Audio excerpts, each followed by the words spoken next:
la gloire, Seigneur. Amen, amen, amen. Sois béni. Eh bien, mes amis, je vous accueille dans le beau nom de Jésus, frères et sœurs. Alléluia. Nous allons avoir un temps dans la parole de Dieu et nous allons nous encourager les uns les autres avec la merveilleuse parole de Dieu éternelle, toute puissante.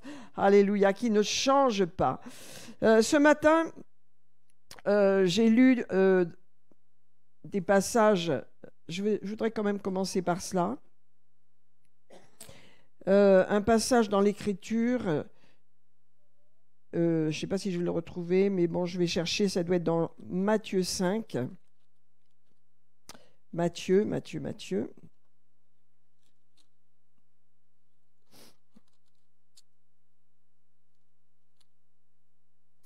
Alléluia.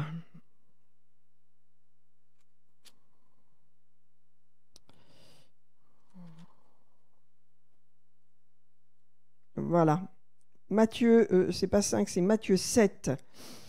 Je méditais sur ce passage du chapitre, Matthieu 7, du verset 13 et 14.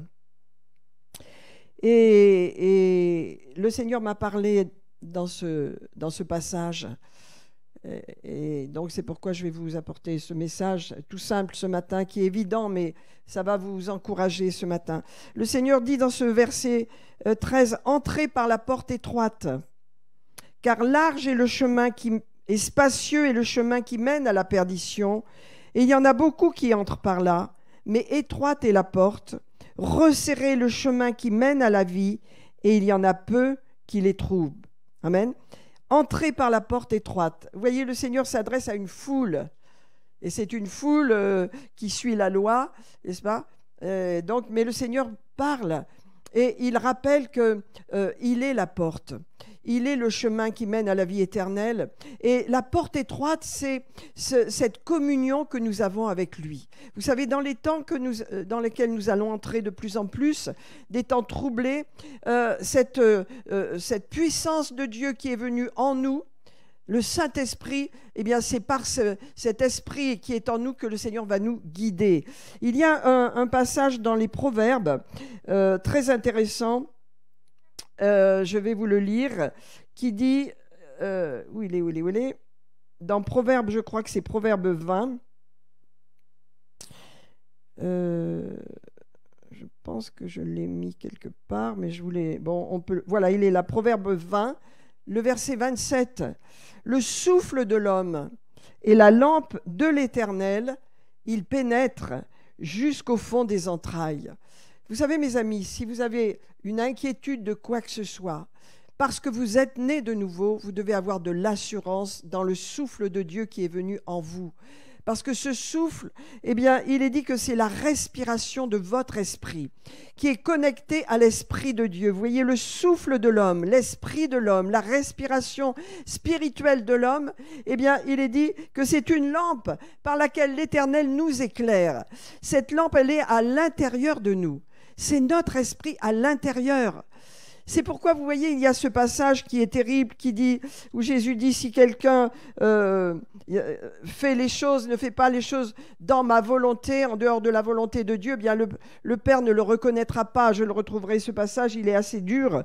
Et on dit, mais on ne comprend pas comment Dieu peut dire cette chose, cette parole, parce qu'il dit, bon, les uns ont fait des miracles en mon nom, ils ont guéri les malades en mon nom, ils ont fait toutes sortes de choses, mais je ne vous reconnais pas, je ne vous connais pas. Pourquoi ? Parce qu'on peut faire des choses, utiliser la puissance de Dieu, c'est ce que Satan a essayé de faire avec le Seigneur, la tentation, sans être connecté à l'Esprit de Dieu. Or, pour nous, notre sécurité, notre socle, c'est d'avoir vécu cette expérience qui est la nouvelle naissance, qui nous a permis de recevoir l'Esprit en nous, cette communion avec Dieu. Et c'est ce qu'il faut développer, mes amis, dans notre vie actuelle. Parler à Dieu, communier avec Dieu. La communion que nous avons, elle est avec le Père et avec le Fils, parce que Christ vit en nous. Amen. Et ça, c'est très, très puissant, parce que c'est au travers du souffle de l'homme, de l'esprit de l'homme, du roi de l'homme, de notre esprit humain. C'est au travers de notre esprit humain régénéré, transformé, que le Saint-Esprit nous conduit. Tous ceux et celles qui sont conduits par le Saint-Esprit sont fils et filles de Dieu. Et donc, c'est important ce verset, parce que le souffle de l'homme, l'esprit de l'homme, qui est en nous, qui a été régénéré, qui a été, on peut dire, transformé, complètement, eh bien c'est la lampe de l'Éternel. La lampe de l'Éternel, vous imaginez la lumière de l'Éternel. Elle passe en nous, au travers de notre esprit pour éclairer notre vie. C'est extraordinaire. Et il est dit que la lumière de Dieu, cette lampe de l'Éternel qui rentre et qui vient dans notre esprit, qui nous permet d'être en communion avec Dieu, mais aussi qui nous permet de prendre des décisions. Des fois, on prend des décisions. On a remis notre journée au Seigneur, on prend des décisions, mais en fin de compte, c'est les décisions que Dieu veut qu'on prenne, parce que nous sommes en communion avec lui. Et ça ne veut pas dire qu'on sent la communion du Seigneur tout le temps, on ne sent rien la plupart du temps, mais on sait. Et vous savez, savoir les choses, c'est plus puissant que de ressentir. Merci Seigneur pour les fois où nous ressentons. Mais c'est important de savoir, n'est-ce pas? Et lorsque on prend des décisions, qu'on fait des choses, eh bien, on sait qu'on l'a fait dans la direction de Dieu, avec Dieu, parce que on a prié, et quand on a prié, Dieu a entendu et Dieu a répondu. Donc ça, c'est la foi. Et il faut savoir que le souffle de l'homme, l'esprit, notre esprit, votre esprit, l'esprit humain, voyez, est en connexion avec l'Esprit de Dieu qui est la lampe de l'Éternel. Et cette lampe, cet esprit, l'Esprit de Dieu, l'Esprit du divin, n'est-ce pas? Il va pénétrer jusqu'au fond de nos entrailles. Qu'est-ce qu'il y a dans nos entrailles? Vous voyez, à l'intérieur de nous, eh bien, il y a l'Esprit de Dieu, il y a le souffle de Dieu qui pénètre jusqu'au fond de nous. Amen. Ça veut dire que tout notre être est transformé par ce souffle divin qui vient en nous. Et à ce moment-là, nous faisons les choses que Dieu veut. Nous faisons ce qui lui plaît. Nous agissons. Après, nous ne sommes pas responsables des circonstances autour de nous. La façon dont les gens réagissent, la façon dont ils reçoivent vos paroles, ça, ce n'est pas votre problème. L'important, c'est de suivre ce souffle divin. Le souffle de l'homme, l'esprit, notre esprit, votre esprit est la lampe de l'Éternel. C'est ce par quoi le Seigneur nous parle, c'est ce par quoi le Seigneur nous dirige, c'est ce par quoi le Saint-Esprit nous conduit, n'est-ce pas? Voilà, il nous conduit par ce souffle divin. C'est pourquoi Jésus a dit à Nicodème, Nicodème, il te faut naître de nouveau pour entrer dans le royaume de Dieu et pour voir le royaume de Dieu. Sans cette nouvelle naissance, on ne peut pas suivre le Seigneur, on ne peut pas aller avec lui, on ne peut pas avancer. C'est autre chose, c'est une autre démarche, mais par le souffle de vie qui est en nous, par cette lumière qui touche notre esprit, l'esprit humain, votre esprit, qui a votre personne, qui vous appartient, qui est votre personnalité. Vous voyez, il y a l'âme et l'esprit sont connectés, mais votre esprit a une qualité, il vous représente. Et l'Esprit de Dieu vient toucher, transformer votre esprit et à travers votre esprit, il vous dirige, il vous parle, il vous inspire, il vous conduit par cette conviction intérieure, que vous avez la conviction de faire les choses, d'agir ainsi. C'est souvent par la conviction intérieure que le Seigneur nous conduit. Amen. Donc comment, vous savez, on a parlé la semaine dernière de suivre Jésus et qu'il y a beaucoup de sagesse à suivre Jésus, à suivre des personnes que le Seigneur a équipées. On suit toujours quelqu'un ou quelque chose, mais le Seigneur nous appelle à le suivre. Et comme il n'est plus sur terre, eh bien nous avons le Saint-Esprit pour suivre. Et le Seigneur nous montre toujours qu'on suit toujours quelqu'un qui est loin, qui vit avec sagesse, qui vit par l'Esprit, est un modèle que l'on suit, n'est-ce pas? Et suivre, comme on l'a vu la semaine dernière, est très important. Et donc, Jésus a dit dans Jean 12, « Si quelqu'un me sert, qu'il me suive. » On l'a vu la semaine dernière. « Car là où je suis, là où Dieu est, là où Jésus se trouve, là aussi sera mon serviteur. Si quelqu'un me sert, le Père l'honorera. » Cette parole est très puissante parce que servir le Seigneur, c'est suivre. Comment je suis? C'est par l'esprit, mon esprit humain, qui est éclairé par l'Esprit de Dieu. Amen. Je suis le Seigneur à l'intérieur de moi, par mon esprit qui est éclairée. Le souffle de l'homme est une lampe de l'Éternel. Il pénètre jusqu'au fond des entrailles. Donc la lampe, c'est la lumière. Vous voyez, c'est pourquoi Jésus a dit « Je suis la lumière du monde ». Et si vous me suivez, vous aurez la lumière en vous et vous ne resterez pas dans les ténèbres parce que la lumière de Dieu est en nous à travers notre esprit. Amen. Et l'Esprit de Dieu parle au travers de notre esprit. Par notre esprit, nous sommes conduits. Amen. Alors j'aimerais qu'on lise un passage, c'est dans les Actes des Apôtres, pour vous montrer que dès qu'on est touché dans notre esprit, on commence à faire les choses que Dieu veut que nous fassions. Prenons Acte 16 par exemple. Seigneur, je te remercie pour ta parole ce matin. Je te remercie de la conduire afin qu'elle nous fasse du bien, qu'elle nous encourage et surtout qu'elle nous montre que tu nous conduis par notre esprit, dans notre esprit. Alors que nous apprenons à écouter notre esprit, à suivre notre esprit.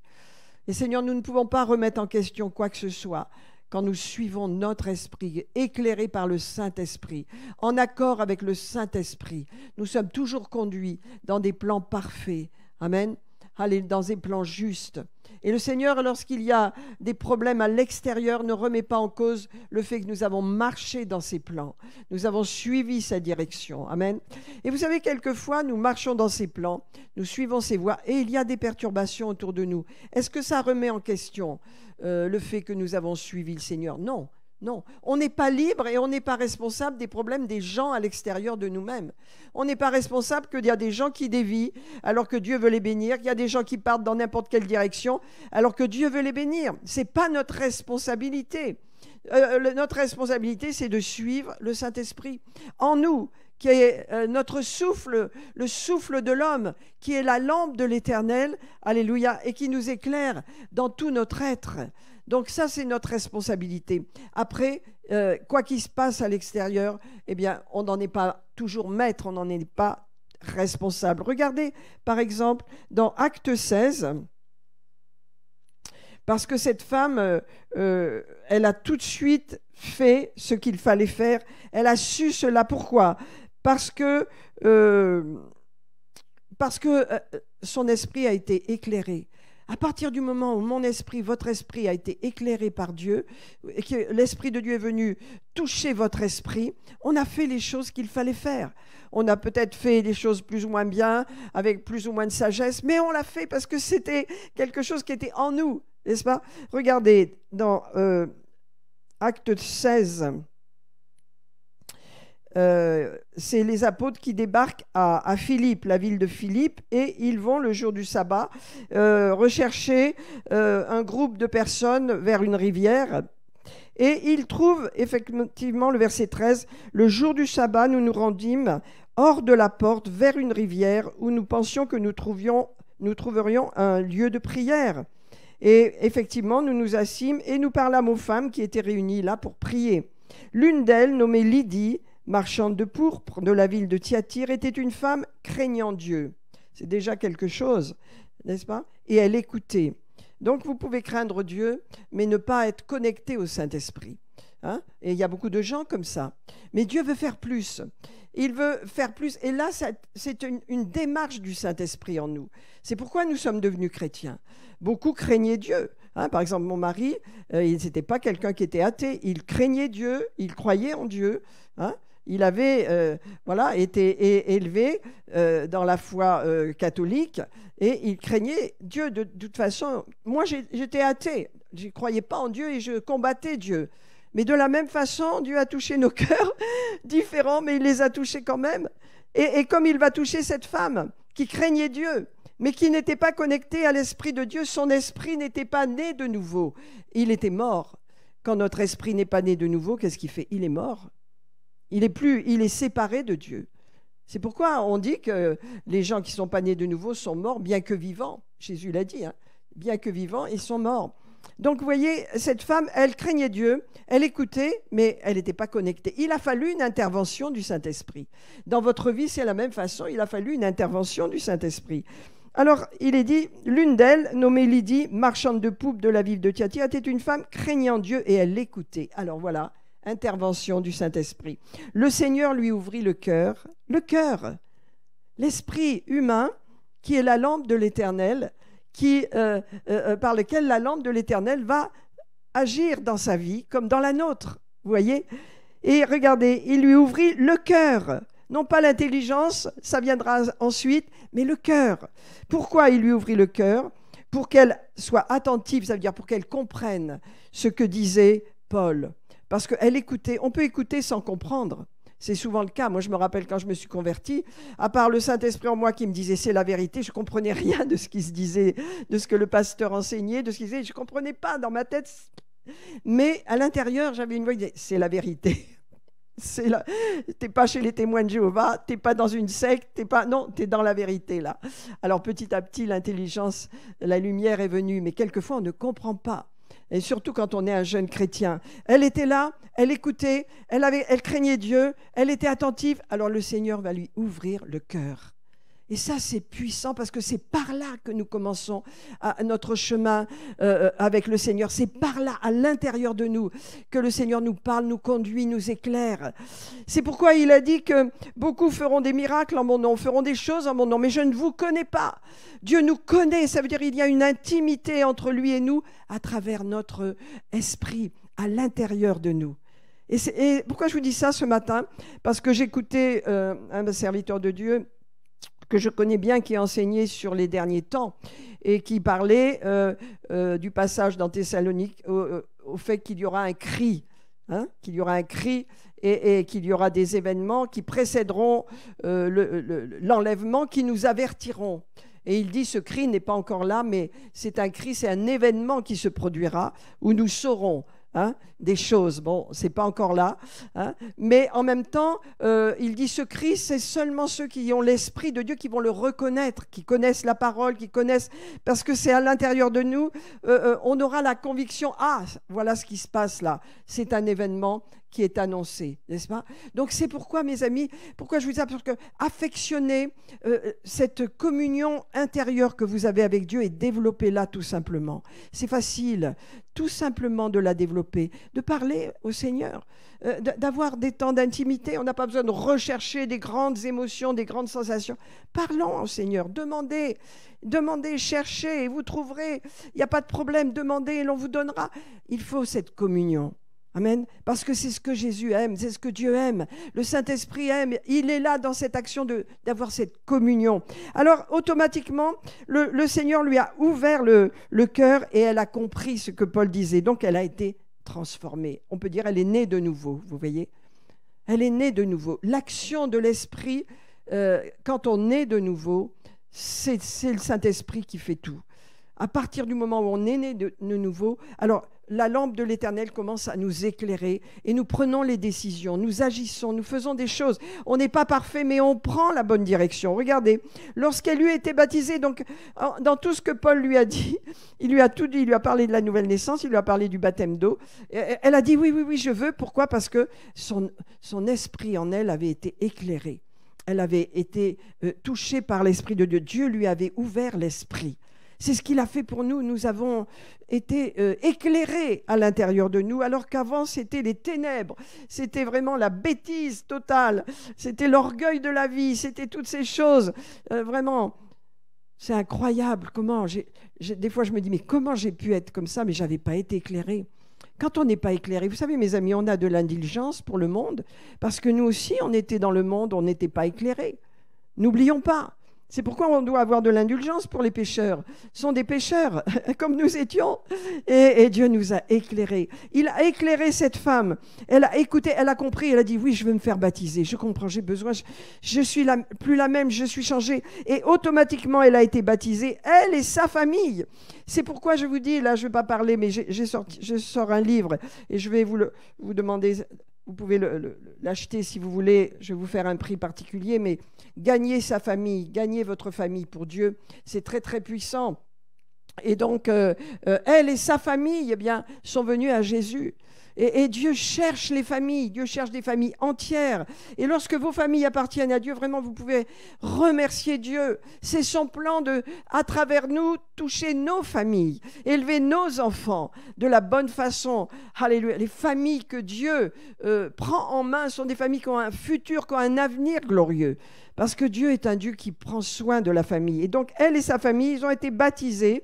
Regardez, lorsqu'elle eut été baptisée avec sa famille, elle fit cette demande. Vous voyez, c'est une demande qui vient de son esprit régénéré. C'est une demande naturelle. C'est de la même façon pour vous.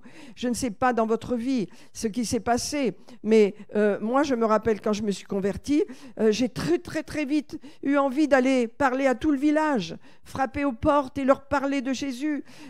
J'ai fait des choses, j'ai abandonné des choses, j'ai tourné le dos à des mauvaises personnes, j'ai changé.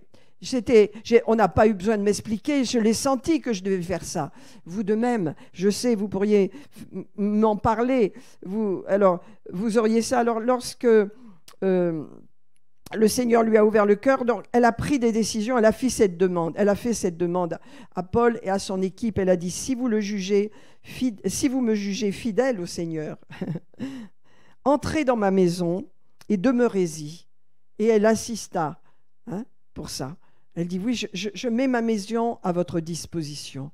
Et c'est très important cela, parce que ça, c'est quelque chose qui a permis à l'apôtre Paul d'être en sécurité et de développer l'Église à Philippe, au travers de cette première maison dans laquelle il a vécu avec ses amis. Et de là, il a pu enseigner et il a pu se développer et aller dans d'autres lieux pour que l'Église de Philippe soit bien établie. Elle a fait exactement ce que le Seigneur lui a demandé. Est-ce qu'elle a eu besoin de chercher une direction? Est-ce qu'elle a eu besoin de prier pendant 2 heures? Non, elle a su. C'est ça, mes amis. La direction de l'esprit, c'est savoir ce qu'on doit faire. C'est ça, on le sait à l'intérieur de nous.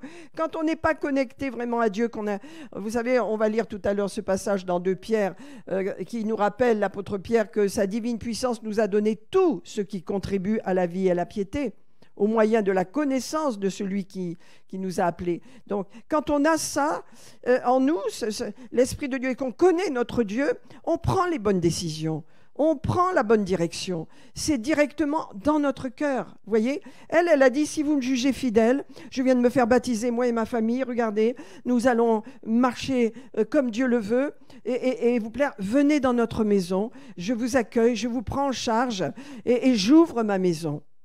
Mon Dieu, quelle grâce lorsque vous ouvrez votre maison. Je pense maintenant, bien sûr, qu'on fait toutes nos réunions de groupes de maison en live, mais il y a une grâce particulière, il y a, on peut dire, une nuée spéciale sur chaque maison qui s'est ouverte pour le Seigneur, sur chaque responsable qui a ouvert sa maison et qui ouvre son cœur pour vraiment bénir le peuple de Dieu. Voyez, dans ces jours, qu'est-ce qui est précieux? Le peuple de Dieu. Les chrétiens sont des gens tellement précieux. Les chrétiens qui sont nés de nouveau, qui marchent avec Dieu, avec toute simplicité, avec simplicité de cœur, et qui marchent pour Dieu. Vous devez les honorer, les aimer, vos frères et sœurs. Pourquoi? Parce que nous avons la même destinée, le même chemin ensemble. Amen. Nous sommes attachés les uns aux autres par le lien de l'esprit. Et il est dit, n'est-ce pas, elle dit, entrez dans ma maison et demeurez-y. Et elle nous pressa. Et donc, ils sont allés dans cette maison et on peut dire que l'œuvre s'est développée à partir de là. Qu'est-ce que je veux vous dire, mes amis? Que dans votre esprit, qui est la lampe de l'Éternel, la lampe de l'Éternel par laquelle il va vous parler, vous éclairer, vous conduire par des convictions intérieures, voilà, parce que vous êtes connectés à l'Esprit de Dieu, parce que vous avez conscience que vous avez cette communion avec le Seigneur, eh bien, vous ferez les œuvres que le Seigneur vous demande de faire. Ce sera automatique, vous n'avez pas besoin de prier, jeûner, chercher, c'est automatique. On fait ce que le Seigneur nous montre. Et quand on est à côté de la plaque, quand on ne fait pas du tout ce qu'il fait, on le sent aussi. On n'est plus en accord avec Dieu, on est mal à l'aise à l'intérieur de soi parce que le Saint-Esprit, en notre esprit, est un arbitre. Il arbitre les événements de notre vie. Voilà, il nous a été envoyé pour être avec nous et pour vivre en nous. Le Saint-Esprit est en vous, mes amis. Et c'est ça la clé. Amen. Alléluia. Gloire à Dieu, gloire à Dieu. Alors, il est dit que dans 1 Jean 3, verset 9, « Quiconque est né de Dieu ne pratique pas le péché parce que la semence de Dieu demeure en lui. » En lui, la semence de Dieu demeure en lui. C'est quoi la semence de Dieu? C'est la naissance de votre esprit nouveau. Et quand on est né de nouveau, je vais vous dire, on fait des erreurs, on est peut-être charnel encore, mais on ne peut pas pécher. Le péché, c'est un acte volontaire.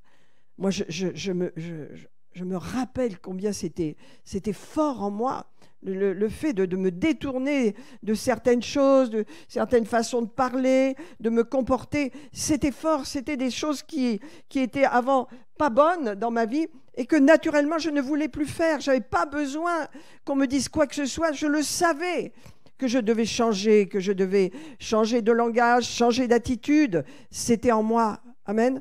C'est cela que je vais vous dire. En vous, par votre esprit, vous savez ce que vous devez faire.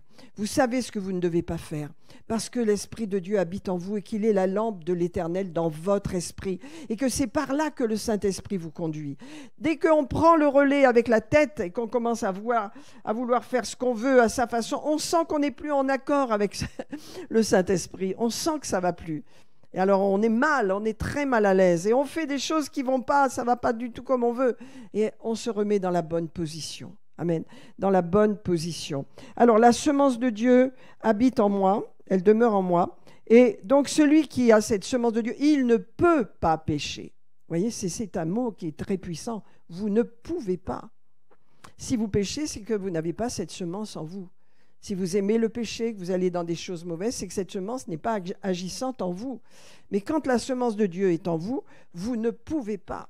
Vous êtes incapable de pécher. C'est pas extraordinaire? C'est par là que nous reconnaissons les enfants de Dieu et les enfants du diable. Quiconque ne pratique pas la justice n'est pas de Dieu, ni celui qui n'aime pas son frère. Donc, vous voyez, il y a un autre esprit, on l'appelle l'esprit religieux, qui copie l'esprit de Dieu.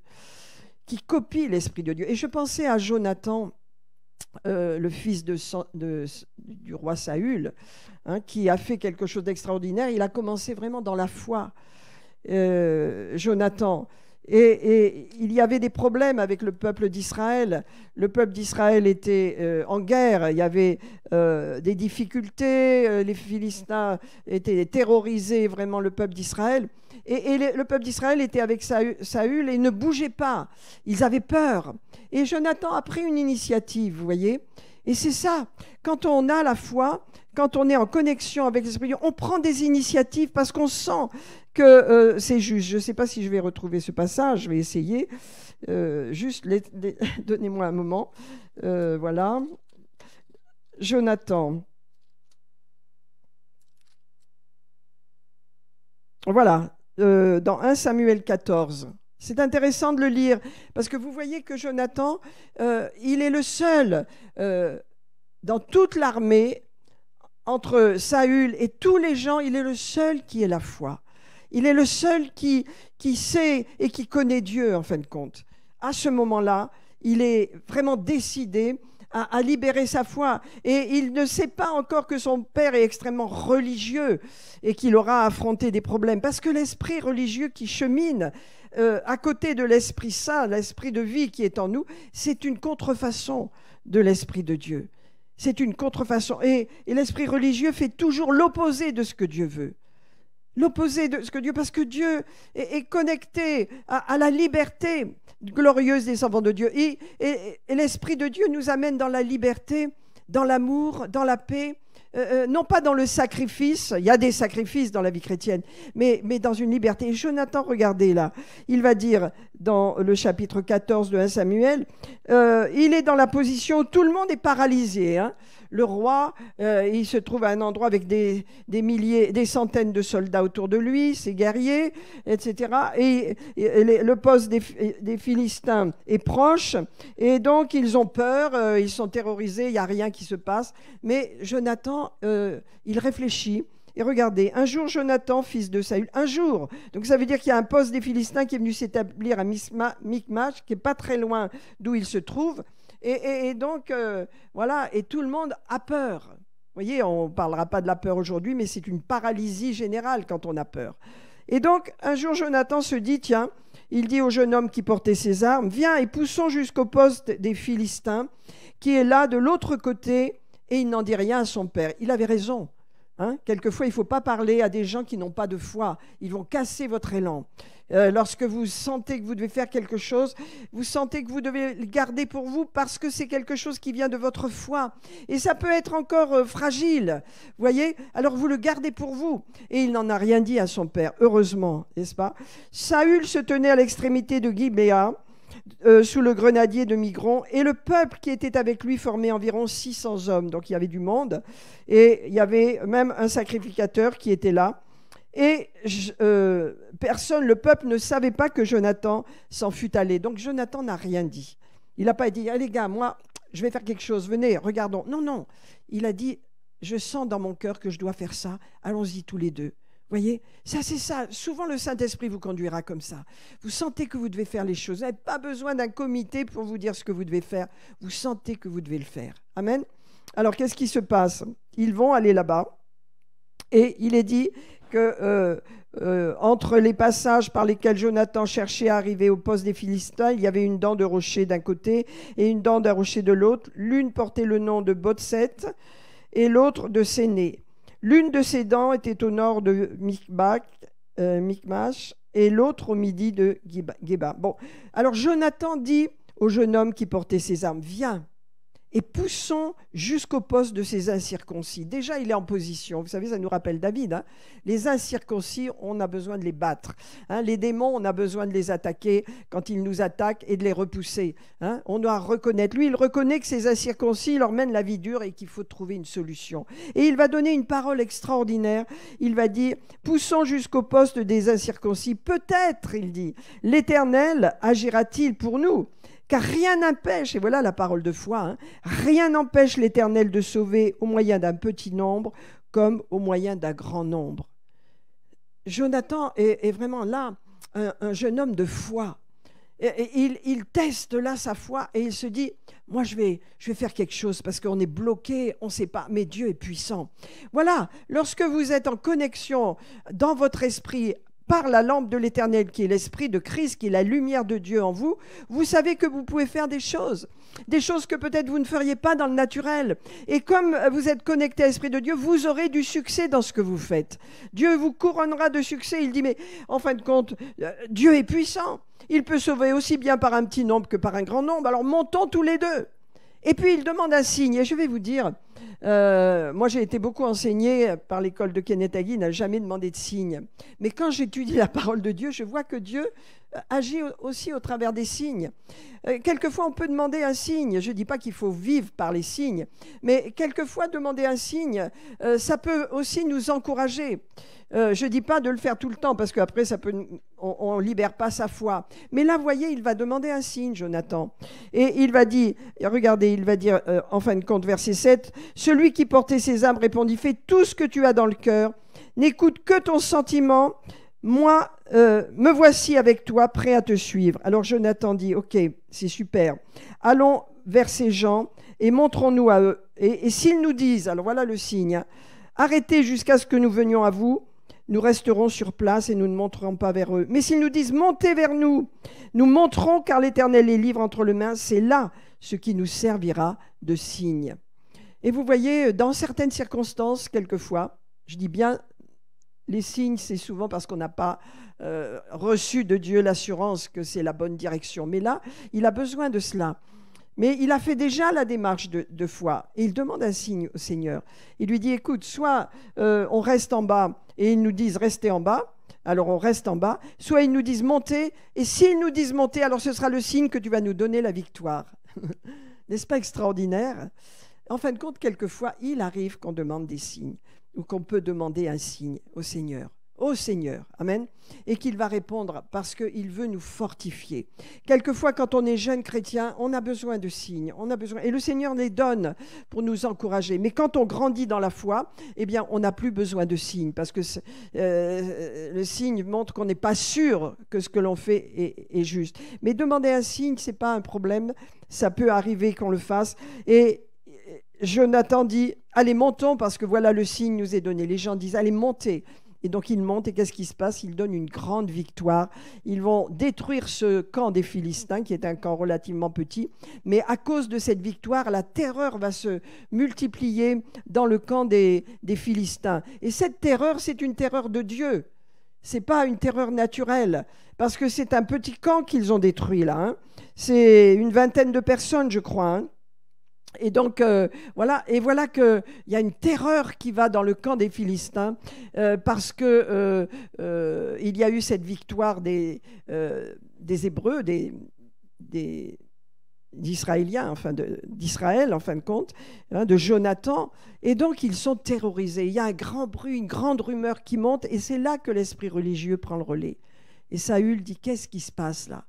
Et il va vraiment voler la victoire de Jonathan. Alors, je ne rentre pas dans le détail, mais je vais vous dire, lorsque vous marchez par l'esprit, vous devez veiller à ce que l'esprit religieux ne vienne pas vous voler ce que vous faites, ou ce que vous dites, ou ce que vous voyez. Parce que l'esprit religieux est une contrefaçon de l'esprit de Dieu. Il marche tout à côté. Et il fait les choses à sa façon, hein, d'une façon religieuse, bien sûr, mais tellement opposée à ce que fait l'esprit. Rappelez-vous de Jésus, il a toujours fait les choses de façon différente des pharisiens, différente de ce qui se passait autour de lui, complètement différente, parce que l'esprit qui est en vous est un esprit relié au Créateur, à l'esprit de vie, à l'esprit de Dieu qui vous conduira. C'est pourquoi demandez-lui conseil. Le Saint-Esprit est votre conseiller, il est notre aide. Ne vivons pas en orphelins, vivons avec cette communion avec le Saint-Esprit. Vivons avec lui, vivons en communion avec lui. Et donc, vous voyez, Jonathan, dans cette étape-là, il a amené une grande victoire à Israël. Et donc, ce n'est pas mon sujet aujourd'hui, mais vous lirez la suite. C'est un très, très intéressant récit. Comment Saül va récupérer cela, va mettre sur le peuple des tas d'interdits pour épuiser le peuple, parce que Jonathan était animé de l'esprit de foi. Il n'avait pas besoin de faire jeûner le peuple, de mortifier, parce que la victoire était déjà là. Alléluia. Restons dans la liberté glorieuse. Ayons confiance. Le Seigneur nous conduit au travers de notre esprit. Notre esprit est la lampe de l'Éternel. Alléluia. Et elle nous éclaire jusqu'au fond des entrailles. Et donc, je vais terminer pour vous lire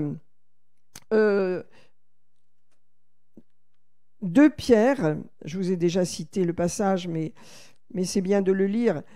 2 Pierre, chapitre 1.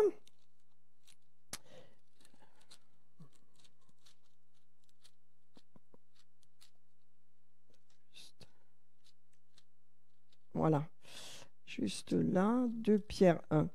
Parce que, vous voyez, cette communion que le Seigneur veut avoir avec nous, cette communion qu'il veut avoir tous les jours avec nous, elle a besoin toujours d'être développée. On ne peut pas la mettre de côté. On ne peut pas la mettre de côté. Vous savez, passer par le chemin étroit, c'est ça. Passer par la communion. Je suis la porte. Il n'y a pas d'autre porte. Beaucoup passent par des portes qui sont grandes, qui sont larges, qui sont ouvertes. Mais moi, dit Jésus, je suis la porte. Et c'est un chemin étroit. Beaucoup veulent passer par des grands chemins, des grandes portes, mais c'est cette porte qui est le chemin de la vie, et c'est un chemin étroit, et il y en a peu qui les trouvent. Nous avons trouvé cette porte. Amen. Alors développons-la, cette communion, développons-la. Parlons à Jésus, ouvrons notre cœur. Ne négligeons pas cette communion, parce qu'au travers de cette communion, Dieu va nous révéler des choses, Dieu va nous parler, Dieu va nous éclairer. Amen. Parce que c'est lorsque nous avons cette communion, c'est-à-dire ce temps de prière, ce temps avec lui où nous échangeons, où nous écoutons aussi ce qu'il nous dit dans notre cœur, que nous allons marcher dans le succès. Amen. Alors, comme sa divine puissance nous a donné tout ce qui contribue à la vie, tout, au travers de la connaissance de celui qui nous a appelés par sa propre vertu et par sa grâce, lesquelles nous assurent de sa part les plus grandes et les plus précieuses promesses, afin que par elles nous fuyions la corruption qui existe dans le monde, et par la convoitise. À cause de cela, faites tous vos efforts. Ça veut dire que nous, de notre côté, parce que nous sommes en communion et que notre esprit a été régénéré, transformé, qu'il est en connexion avec l'Esprit de Dieu, on a des choses à faire nous-mêmes. On a des choses à faire pour alimenter cette communion. Entrez par la porte étroite. Hein, c'est un chemin qui n'est pas un chemin de chair. La chair ne veut pas prier, la chair ne veut pas passer du temps avec Dieu. La chair veut faire des choses, mais s'arrêter et passer du temps chaque jour avec le Seigneur, simplement un temps de communion, prier, parler, éclairer, parler de vos problèmes, de vos joies, de ce que vous attendez, de ce que vous voulez, demander à Dieu, parlez-lui dans votre cœur. Le Seigneur s'en réjouira parce que le Saint-Esprit est là. Et ça, c'est notre clé pour vivre une vie solide et ferme. Et il est dit, regardez, l'Éternel nous assure de sa part les plus grandes et les plus précieuses promesses. Et à cause de cela, faites tous vos efforts. Donc, vous voyez, il y a un effort à faire, il y a une porte étroite dans laquelle il faut passer pour joindre à votre foi la vertu, à la vertu la science, la tempérance, la patience, la piété, l'amour fraternel et l'amour, la charité. Ça veut dire quoi? Ce sont le fruit de l'esprit. Je ne vais pas en parler aujourd'hui. Le fruit de l'esprit. Parce que ce fruit, il vient de notre connexion avec le Saint-Esprit dans notre esprit. Ce n'est pas un fruit extérieur, c'est un fruit intérieur qui vient parce que notre esprit est connecté à l'Esprit de Dieu. Alors nous offrons à Dieu ce fruit. C'est la conséquence de ce que nous offrons. C'est pourquoi il dit, faites vos efforts pour vraiment ajouter à votre foi toutes ces œuvres qui sont des œuvres de l'esprit en vous, n'est-ce pas? La patience, la bonté, la bienveillance, toutes ces choses sont des choses que nous offrons à Dieu et qui viennent de notre esprit. Amen. Voilà. Et donc, et ensuite l'amour fraternel et l'amour tout simplement pour aimer notre Dieu. Donc veillons à toutes ces choses. Rappelons-nous, je termine avec cela, que ce qui compte dans votre vie chrétienne, bien sûr, c'est la puissance de Dieu dont vous êtes revêtus, mais c'est aussi cette connexion avec Dieu qui est nécessaire et que vous devez développer comme moi-même tous les jours. Et c'est ça, passer par la porte étroite. Parce qu'il y a beaucoup de gens qui n'ont pas envie. Vous savez, j'ai entendu parler de serviteurs de Dieu qui ont commencé de la bonne façon. Et le succès est venu, les succès est venu. Et avec le succès, qu'est-ce qu'il y a?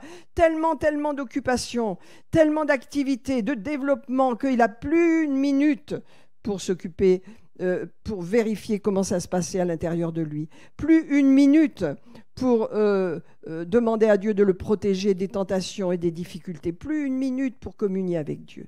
Trop occupé à développer le succès dans sa vie. Et c'est le cas de beaucoup de serviteurs de Dieu dans certains pays où ils sont pris par tellement d'activités qu'ils en oublient que la clé de notre vie chrétienne, c'est la communion avec Dieu. C'est là où il nous parle, c'est là où il nous avertit, c'est là où il nous met en garde aussi.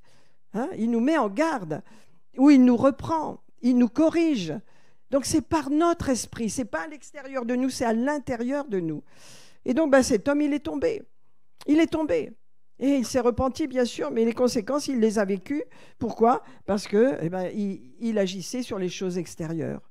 Mes amis, ne négligeons pas notre communion avec Dieu. Notre communion est avec le Père et avec le Fils. Et pour terminer, avec le Père et avec le Fils, oui, par le Saint-Esprit. La communion, c'est par le Saint-Esprit, de toute façon. Vous avez la Trinité, là. Je vais vous dire, quand vous lisez Jean 17, la prière sacerdotale que Jésus a offerte à Dieu, il a prié pour nous. On va la lire, je termine avec ça, Jean 17.